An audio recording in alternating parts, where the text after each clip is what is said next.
వాళ్ళ యొక్క హక్కుల కోసం గొంతెత్తి అడిగేటువంటి రోజు ఇది.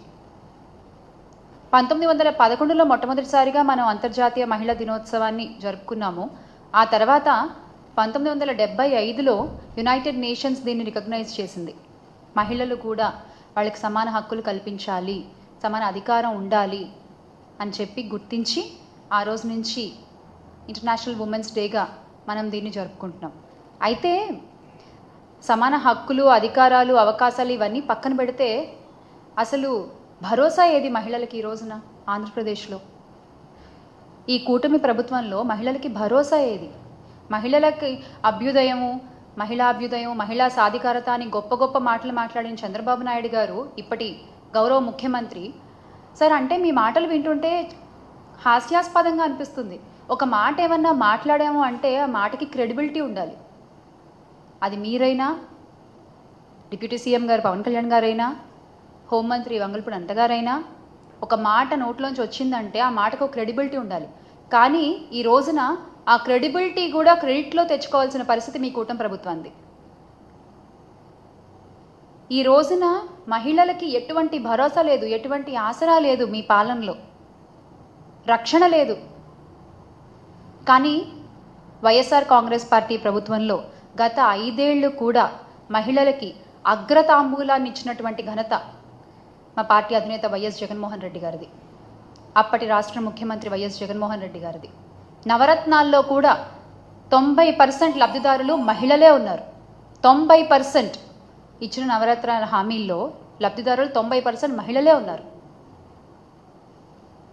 అంటే మహిళా సాధికారతే లక్ష్యంగా అడుగులు వేసినటువంటి ఘనత గత 5 సంవత్సరాలు వైఎస్ఆర్ కాంగ్రెస్ పార్టీకే దక్కిందని చాలా గర్వంగా చెప్తాను నేను.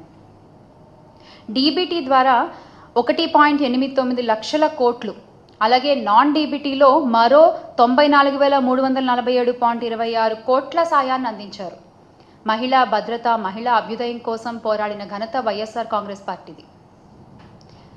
దివంగత నేత రాజశేఖర్ రెడ్డి గారు ఎప్పుడూ ఒక మాట చెప్తూ ఉండేవారు, మహిళలు ఇంటి బాధ్యతను అంతా మోస్తూ ఉంటారు, వాళ్ళు సంతోషంగా ఉండాలి, వాళ్ళకి కొంచెం ఆసరా మనం కల్పిస్తే ఇంకా రాష్ట్రం ముందుకు నడుస్తుంది, ఇంకా దేశం ముందుకు నడుస్తుంది అని.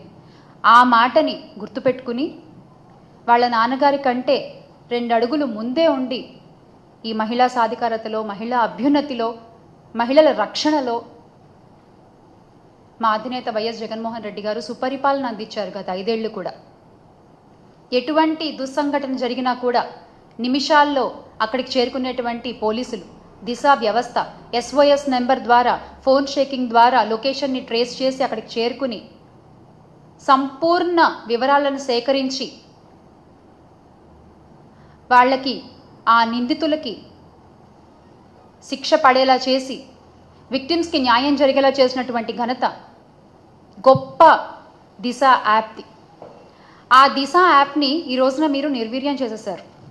అంటే దీన్ని మేము దిశ యాప్కు జాతీయ స్థాయిలో 19 అవార్డులు వచ్చినటువంటి ఈ యాప్కు దిశ చట్టం రావాలి అని చెప్పి మేము ఆ కాగితాలని పంపిస్తే ఇప్పటి విద్యాశాఖ మంత్రి, ఇప్పటి హోంమంత్రి ఆ కాగితాలని తగలబెట్టేశారు.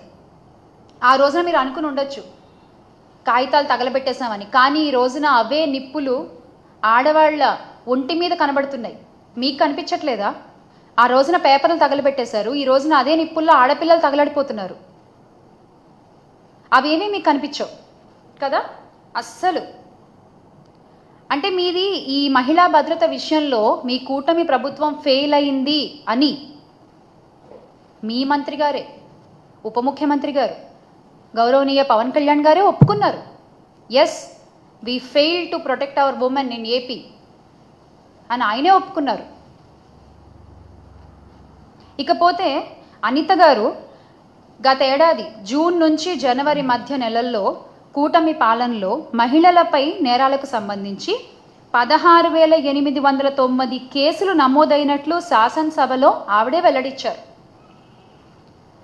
ఇన్ని కేసులు నమోదైనట్లు వెల్లడించుకొని అదేదో అంటే ఇన్ని కేసులు వచ్చాయని ఆవిడ ఏదో చెప్పుకున్నారు, కానీ దానికి తగ్గ న్యాయం మేము ఒక్క కేసు కన్నా చేశాము అని ఆవిడ ఎందుకు చెప్పలేకపోయారు అదే శాసనసభలో? ఎందుకంటే మీరు చేయలేరు కాబట్టి, మీవన్నీ ఉత్తుత్తి మాటలే కాబట్టి. ఒక్కొక్క కేసు చూసుకుంటే మనము అనకాపల్లి జిల్లా రాంబిల్లి మండలం కొప్పుగొండుపాలెంలో 9వ తరగతి బాలికను ఓ ప్రేమోన్మాది నరికి చంపేశాడు. ఆ విషయంలో మీరు ఎలాంటి న్యాయం చేయలేదు. అలాగే రాష్ట్ర ప్రభుత్వ పోలీస్ వ్యవస్థ అసమర్థతకు గుర్తుగా నేటికి నంద్యాల జిల్లా మచ్చుమరి ఘటన మనకు కనబడుతుంది. ఆ కేసులో పోలీసులు చేసిందేంటి? ఒక దళిత యువకుడిని లాకప్ డెత్ చేసి మమ అనిపించారు. ఆ తర్వాత కృష్ణా జిల్లా గుడ్లవల్లేరు ఇంజనీరింగ్ కాలేజ్ అమ్మాయిలు 300 వీడియోలు ఉన్నాయి మావి అంటే దాన్ని కెమెరాలు ఎక్కడున్నాయి చూపించండి అంటూ నారా లోకేష్ గారు హేళన చేశాను. అది పరిస్థితి. ధర్మవరం 1 టౌన్ సిఐ నాగేంద్ర ప్రసాద్ గారి తల్లి స్వర్ణకుమారి గారు 62 ఏళ్ళు ఆవిడ మిస్ అయిందని కంప్లైంట్ ఇస్తే కొన్ని రోజులు ఏదో విచారణ జరిపి తర్వాత హత్య చేశారని చెప్పేశారు. పోలీసు వాళ్ళ పరిస్థితి ఇలా ఉంటే మిగతా వాళ్ళ పరిస్థితి ఏంటి? చిత్తూరు జిల్లా పొంగనూరులో 7 ఏళ్ల బాలిక అంజుమ్ విషయంలోనూ అదే జరిగింది. బాలికని ప్రాణాలతో కాపాడలేకపోయిన హోంమంత్రి పొంగనూరుకు వెళ్ళి రాజకీయం మాత్రం బాగా చేశారు. డిప్యూటీ సీఎం పవన్ కళ్యాణ్ గారి నియోజకవర్గంలో కూడా అదే జరిగింది. ఆ దుర్గాడ్ జాన్ అనే వ్యక్తి 16 ఏళ్ల బాలికపై సోమవారం అత్యాచారానికి పాల్పడితే ఆ వ్యక్తిపై ఎలాంటి యాక్షన్ తీసుకున్నారో మనందరం చూసాం.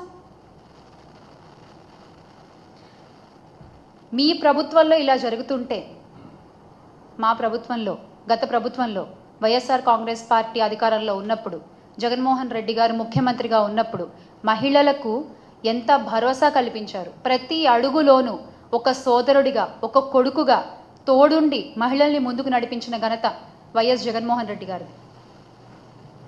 అమ్మ కడుపులో ఉన్న బిడ్డ దగ్గర నుంచి నిండు మనసుతో ఆశీర్వదించే అవ్వ దాకా ఏ వయసులో మహిళలకి ఎలాంటి అవసరాలు ఉంటాయి గుర్తెరిగి వాటికి తగ్గట్టుగా పథకాలను అమలుపరిచి సంక్షేమాన్ని అందించిన ఘనత the one and only YS Jaganmohan Reddy గారిది. అలాంటి ముఖ్యమంత్రి ఏపీ చరిత్రలో ఎవరు లేరు. ఘంటాపదంగా చెప్పగలను నేను. He's the one and he's the only one. నవరత్నాల పథకాల్లో 90% మహిళల కోసం ఇస్తే ఆ సంక్షేమం వల్ల ప్రతి ఇంట్లోనూ మహిళలకి ఎంత గౌరవం పెరిగింది, ఎంత విలువ పెరిగింది మనందరం చూసాం. ఆడపిల్లల్ని కనడానికి భయపడేటువంటి రోజు నుంచి పర్వాలేదు, ఆడపిల్లని కన్నా ఏం కాదు, ఆసరాతో 5,000 దగ్గర నుంచి మొదలు పెడితే, స్కూల్కి పంపిస్తే అమ్మఒడి పేరుతో డబ్బులు వస్తాయి ఆ తల్లి అకౌంట్లోకి, ఆడపిల్లని చదివించవచ్చు. ఆ తర్వాత ఆ పిల్ల పెళ్ళికి వైఎస్ఆర్ కళ్యాణమస్తు వస్తుంది, షాదీ తోఫా వస్తుంది. ఇలా ఏ వయసుకు తగ్గ వాళ్ళకి ఆ వయసుకు తగ్గ అవసరాలని తీర్చిన వ్యక్తి వైఎస్ జగన్మోహన్ రెడ్డి గారు. మహిళలకి అండగా నిలిచిన ప్రభుత్వం వైఎస్ఆర్ కాంగ్రెస్ పార్టీ. ఆడపిల్ల పుడితే స్కానింగ్లు చేసుకుని చంపేసుకునే రోజుల నుంచి ఆడపిల్ల పుట్టినా పర్వాలేదు అనే స్థాయికి తీసుకొచ్చిన ఘనత వైఎస్ఆర్ కాంగ్రెస్ పార్టీది. కానీ ఈ రోజున మీరు ఏం చేస్తున్నారు? అబద్ధపు హామీలు చెప్తున్నారు. ఎంతమందినో మోసం చేస్తున్నారు మీరు. చివరికి మహిళల్ని, చిన్నపిల్లల్ని కూడా మోసం చేయడమేనా? ఏంటిది చంద్రబాబు నాయుడు గారు? ఈ రోజున మీరు 33% రిజర్వేషన్ అని మాట్లాడుతున్నారు కదా, కానీ ఎలాంటి ధర్నాలు జరగకుండా, ఎలాంటి పోరాటాలు చేయకుండా, ఎవరు నోరు తెరిచి ఇది అడగకుండానే మా జగన్మోహన్ రెడ్డి గారు మహిళల కోసం 50% రిజర్వేషన్ అనేటువంటిది ఆయన చేసి చూపించారు. ఎవరు అడగలేదు ఆయన్ని, ఎవరు దానికోసం పోరాటాలు చేయలేదు. కానీ ఆయనకి తెలుసు ఒక మహిళ కోసం నించోవాలి అని ఆయనకు తెలుసు. అందుకనే ఆయన చేసి చూపించారు. అందరికంటే ముందుగానే ఆయన మద్దతుగా నిలిచారు. వైఎస్ జగన్మోహన్ రెడ్డి గారి దార్శనికతతో వేసిన అడుగులు ప్రతి ఒక్క మహిళలో ఎంత ధైర్యాన్ని పెంచాయో గత 5 ఏళ్లలో మనం చూసాం. అలాగే ఆయన మంత్రివర్గంలో తొలిసారిగా హోంమంత్రిగా ఒక మహిళకి పదవినిచ్చి వైఎస్ఆర్ గారు రికార్డు సృష్టిస్తే, ఆయన అడుగుజాడల్లో నడుస్తున్నటువంటి మన వైఎస్ జగన్మోహన్ రెడ్డి గారు ఆ మాటని ముందుకు నడిపిస్తూ ఆయన మంత్రివర్గంలో